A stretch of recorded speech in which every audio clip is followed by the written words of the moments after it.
What's up, everybody? Welcome to another World Cup recap here on Touchline Talk. Before I jump in, want to say be sure to hit that subscribe button so you don't miss the rest of the content I'll be putting out on YouTube all throughout the tournament. You can also scan that QR code right next to me to go to my written content on Substack. You can also become a subscriber there so you don't miss all of my written stuff, including my World Cup notebooks, my U.S. men's national team match reports, all of that good stuff. Again, scan that QR code to get to Substack. You also may notice no green screen today because I am in a temporarily in a different location, so that is why it looks a little bit different. I'm going to start today with one of the games I was most excited for in the first round, first match day for the group stage, and that is Brazil-Serbia. It ultimately goes the way you expect. Brazil pick up the 2-0 win. They did waste some chances in the first 60 or so minutes, though. That was something I noticed and wanted to highlight. Rafinha, in particular, got himself in some really good positions and did not take advantage of them. Ultimately, it does not hurt Brazil in this game. They created plenty more chances than they actually needed.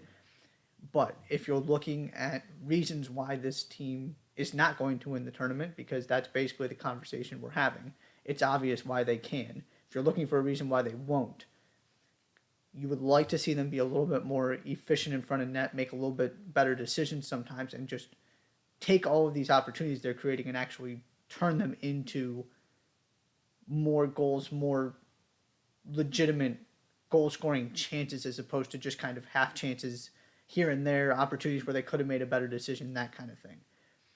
You saw some of that in this game, that they were not as efficient and not as ruthless as they could be. Ultimately, though, Richarlison, who had not done much of anything, pops up with the first goal. Neymar kind of creates the space. Vinicius ultimately gets the shot off and forces a save out of Milinkovic-Savic. And Richarlison is the player who reacts quickest and pokes the ball into the net. And then the second goal, I mean, my goodness. That was exactly what you expect from a Brazil team at the World Cup. Absolutely brilliant. There really just is not much else to say. There's nothing you can do about that. That was in also, it didn't look like he was planning that. The ability to adjust midway through once that ball popped up on him, absolutely incredible. That's just something special from a special player in Richarlison. So there are your two goals. From a Serbia perspective, certainly you were hoping, they gave Brazil a little bit of trouble, created an opportunity here or there. You were hoping to maybe keep this within a goal, maybe find a way to keep it scoreless or nick a goal to get 1-1. You ultimately lose by 2. Not the end of the world. Certainly a deserving scoreline the way this played out. But I wasn't disappointed in what Serbia did as somebody who's really high on the Serbian team. You just came up against a significantly better opponent to my pick to win this tournament. I strongly feel they're the best team, and that is what you saw in the opening game there. Then, a very strange game between Portugal and Ghana. The first half, there was not a lot going on. It looked like Portugal at major tournaments where that offense is nowhere near as dynamic as it can be. Ghana just trying to stay in the game, keep that clean sheet, keep the point. And then, all of a sudden, the second half, there comes the offensive explosion. Ronaldo gets the penalty. Originally, I thought it was a bad call. The more I've seen it, the more I've thought about it. I could go either way. I would lean more toward that's not a penalty. But I'm also big on the literal interpretation. That was not a clear and obvious error to me. If that call goes the other way and it's not given, there's no way in the world you're changing that back. I don't have a major issue with it. I don't think it was a clear and obvious error, and that's how I'm going to continue to analyze this VAR stuff, because there seems to just be sort of inconsistency all over the place in terms of what we're actually trying to do. So it's a tough break. It's a soft penalty. I didn't feel like it was some sort of egregious wrong. And so Ronaldo converts the penalty. He becomes the first male player to score in 5 World Cups. That's a noteworthy development out of this game. And then quickly after that, Ghana get an equalizer. And then Portugal come back, and João Felix puts them back ahead. And then Rafael Leao comes out of the field, and then he scores. And it's 3-1, and you feel like Portugal's got this thing under control. And then they kind of fall asleep at the back, give up another goal.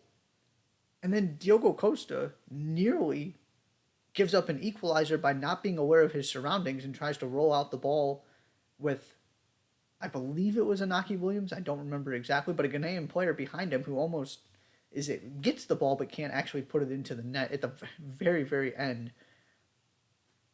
The big takeaway for me here is, I mean, so much of this conversation is going to be, okay, should Ronaldo start, all that stuff.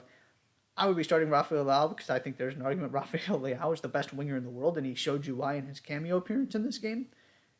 I also believe Ronaldo is often, or at least can be, a net negative to more teams than just Manchester United. I'm not staunchly against the idea of starting him, but I want Rafael Leao on the field. The bigger thing I want to talk about here, though, is moving forward.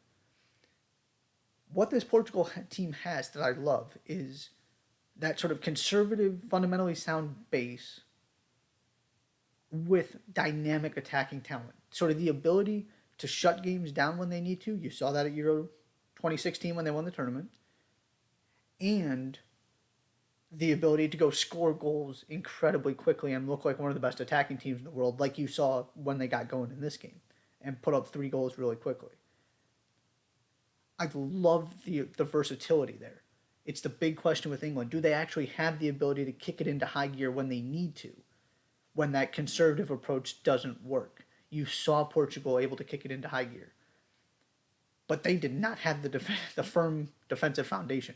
They have to be so much better with a lead. It was stressful, it was chaotic, they were not under control at all. That is a big concern for me. It's the first game. Not going to freak out about it. But to get to where I think this Portugal team can get, they have got to be better situationally when you have a lead. There is no reason this Portugal team with that track record and those players, specifically at the back, forget about all the attacking talent for a second, should have made this as stressful as it was, but ultimately Portugal do come away with a win. And the one thing I do want to say about Ghana, my big question coming into this tournament for Ghana was, do you have the firepower to score the goals you're going to need to? Because you're not going to get a bunch of 1-0s, a bunch of 1-1s, a bunch of clean sheets and 0-0 draws, all that kind of stuff, because of the attacking talent on the other 3 teams in this group. They found a way to get 2 goals right off the bat. So that is a good sign.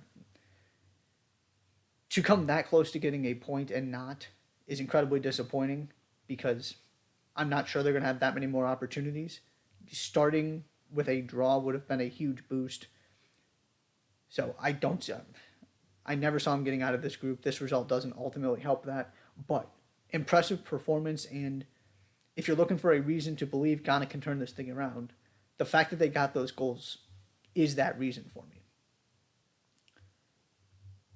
And then we're going to jump to Uruguay and South Korea, talking about the attacking talent in this group. Uruguay did not exactly put it on full display. Had a couple moments here or there, hit the woodwork, things like that. But ultimately, this was a completely fair result between 2 teams that played an even game. Both teams came out of this deserving a point, nothing more, nothing less. You didn't see enough from some of Uruguay's creative players. I'm specifically talking about Rodrigo Bentancur and Fede Valverde. Fede Valverde did not make much of an impact until the very end. He nearly won Uruguay the game. He had that terrific tackle afterward. I love how fired up he got. It makes me love him even more. Got to be better over 90 minutes, though. It was about 10 minutes where he was really, really good. Didn't do all that much outside of that. Rodrigo Bentancur, not a major factor in this game either. And so you're looking at, Diego Godin is one of the guys that was sort of jump-starting this offense with his passing to Darwin Nunez. That's not how this is supposed to work. Darwin Nunez definitely created some havoc like he always does. I still want him to make better decisions in the final third. That's just something that's going to come with time, I think. But the other part of this is there's a decision to be made at that striker position, and maybe this was the plan all along, is to kind of go back and forth between Luis Suarez and Edison Cavani. But one of the biggest developments in this game was how much better Uruguay looked when Edison Cavani came out of the field. Luis Suarez did not do much of anything. It's not like Edison Cavani created all of these chances, but he just gave this different kind of energy. They were just much more dynamic with him on the field. So if I'm Diego Alonso, I am starting Cavani next game. If Cavani can give me starts the rest of the tournament, I would seriously consider just riding with him the rest of the way, assuming he continues to play well. You know you have Suarez who you can kind of fall back on. Maybe the plan is to just rotate between them, like I said. But there was a different spark in this Uruguay team once Edison Cavani came onto the field. And like I said, South Korea deserved a point. It was a really good performance. You didn't see all that much from Son. Maybe that's just, part of that is just sharpness and the fact that he hasn't played in a few weeks because he's been trying to get everything ready for this tournament and be as healthy as possible with that facial injury. You're ultimately going to need a little bit more in attack to find a way to get out of this group. But that's a good point to start, and I came away from this game more optimistic about their chances than I did coming into it. And I feel like, relatively speaking, I was pretty optimistic about their chances of getting through this group. Granted, I don't think their chances of getting through this group are very good. But I do feel like I was higher than most people on this team, and that result backed it up. I just look at Uruguay and Portugal as two of the best 10 teams in the world, and South Korea just aren't that. But again, avoiding that loss to start is ultimately sort of step one in trying to shock some people and find a way to get out of your group. And finally, Switzerland get a win over Cameroon to start. Important that Switzerland get these 3 points. It's going to be really tight with Serbia. I truly believe that. Breel Mbolo gets the goal. This is worth noting. He becomes, I saw CBS saying he's the first player to ever score in a World Cup against his birth country. So sort of a cool moment there where he chose not to celebrate out of respect for Cameroon. It's just a reminder of the international beauty of this sport and the way everything is kind of all connected. Ultimately, that is the moment of the game. Switzerland get the win. Had a couple opportunities other than that goal. Another cutback, a chance at the very end. Weren't able to put the game away. Cameroon, again, pretty good, just not good enough. And Switzerland found that one moment, and that was all they needed.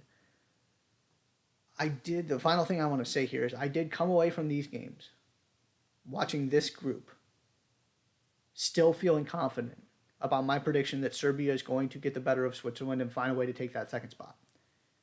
You only lost to Brazil by 2. I think Brazil is going to blow somebody out. Now, I think that's going to be Cameroon and not Switzerland. But 2 is just not a catastrophic goal difference. Was not all that impressed with Switzerland. I'm going to stick by this Serbia team. So, again, this was kind of one of those, everything sort of went as I expected. I did expect Uruguay to beat South Korea, but I wasn't stunned that it ended in a draw, and I don't think it's a big deal for Uruguay ultimately. Now, it certainly hurts their chance, and admittedly, I didn't expect Ghana to push Portugal quite that much. But I come away feeling the exact same I did before in terms of how these groups are going to stack up. Brazil is going to waltz through. Portugal is going to win theirs. Uruguay is going to come in second in that group. And I'm still sticking with Serbia, like I said, to get second in their group. So not exactly the way I thought this would play out in terms of the individual games, but I feel the same way after these first set of games in terms of what we're ultimately going to see when this group stage is over. That is all for this World Cup recap. Thank you so much for tuning in. Be sure to hit that subscribe button. I'll see you next time.